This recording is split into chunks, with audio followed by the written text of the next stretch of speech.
RICS chartered pathways. So first of all, this is called graduate route 1. So if you have a RICS accredited degree and you are just passed out member, then you can have 24 months structured training. That is 400 days of working, and then maintain a diary. And you have to show CPD hours of 96 hours, and then you can go for a final APC interview. That is called graduate route 1. So you are having an accredited degree and you follow 2 years of the structured training and go for the final interview.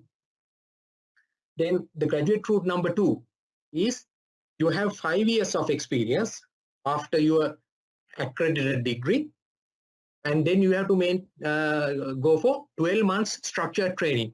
We will discuss what is structured training in detail now, and then you need to show 48 hours of continuous professional development. Again, we will discuss them in detail.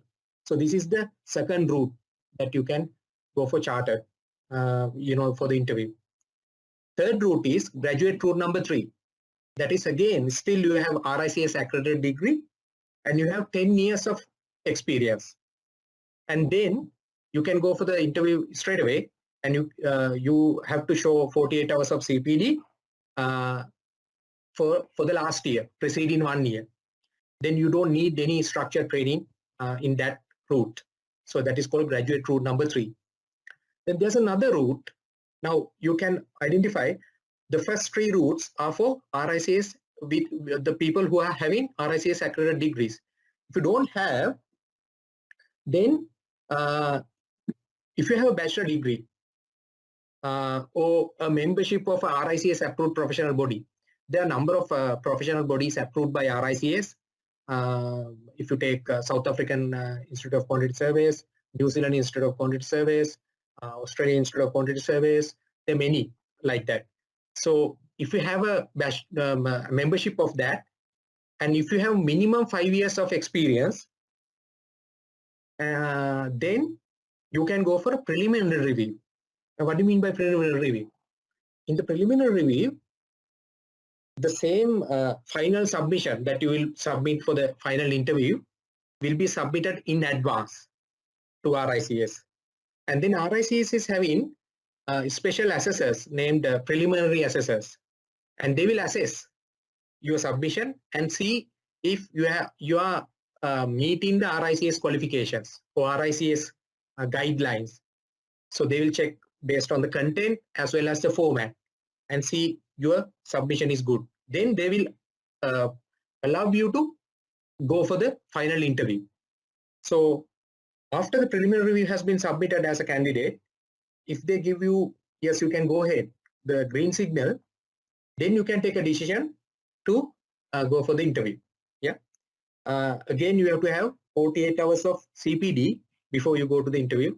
That 48 hours should fall within the 12 months preceding your final interview.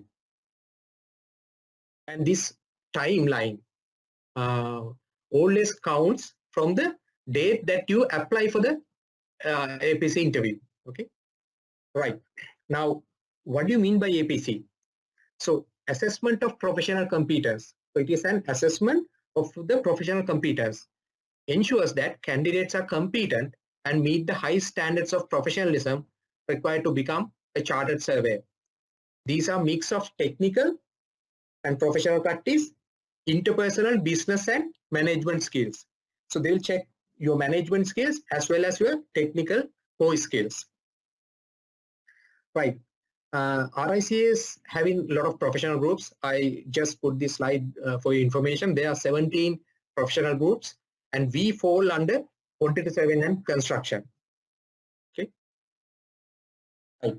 There are RICS global offices throughout the world. And if you go to the RICS website, you can find these offices. And I have put sample number of offices here. So if you are in the Middle East, there are 2 physical offices in United Arab Emirates and Qatar. And if you're in South Asia, there are 2 offices in India. If you're in Australasia, then you have 2 offices in Australia and 1 is in New Zealand. But if you're in other parts of the world, still you can go to the global offices and see their contact details and the office locations and all. So if you want to apply or if you want to communicate with RICS, always you have to communicate with these email addresses. Yeah.